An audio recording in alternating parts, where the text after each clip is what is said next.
السلام عليكم. صاحبada ku xiran janaalkayga ayib kusur kusoo dhawaada.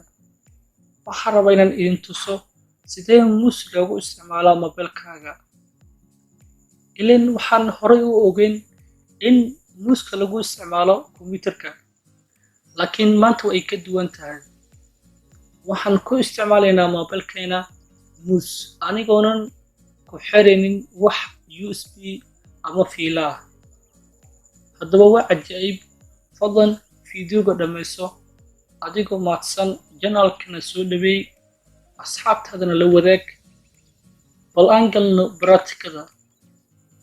Waxaan tegaynaa apps, kadibna waxaan ka tegaynaa meeshaan ay ku qoran tahay setting. Markii aan tagno waxaan u soo baxaynaa hoos, kadibna waxaan ku dhufanaynaa meeshaan ay ku qoran tahay accessibility. kadibna waxaan tegaynaa meeshaan ay ku qoran tahay dexterity and interaction.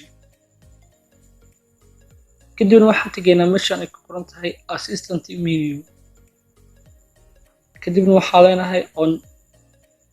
markii aan dhahno waxaan u soo bixayso afartan geesood ayaa noo soo bixayso. kadibna waan ku dhufanaynaa. markii aan ku dhufano waxaan u bixaynaa hoos, meeshaan ay ku qoran tahay cursor ayaan ku dhufanaynaa. markii aan ku dhufano isla markii waxaan aragnay calaamadda ee muuska ee falaarta oo loo yaqaano cursorka. kadibna waxaan leenahay calaamad ayaan jiidaynaa. adiga maybe inaad u jeedo falaarta oo cursorka bis, laakiin aniga waxaa ii soo baxay touchpadkii iyo right clickii iyo click ayaa ii soo baxday. laakiin adiga ma arkaysid. mobilkaaga ku fur oo samey, kadib iyo arki doontaa. hadda inuu shaqeynayo muuska ayaan tijaabiyeynaa. waad u jeedaa back ayaan leeyahay. kadibna markaan halkaan imaano,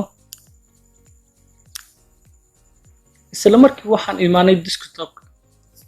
so waxaad ku isticmaali kartaa mobilkaaga meel kasta aad joogto.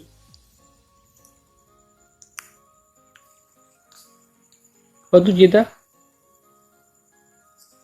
waxyaabo badan aad ku isticmaali kartaa. so waxaan dareemayaa inaad ka faa'iidaysatay fiidiyowgan oo ah ku isticmaal mobilkaaga muus. fadlan janaalka soo dhaweey adigoo mahadsan. وعليكم السلام ورحمة الله.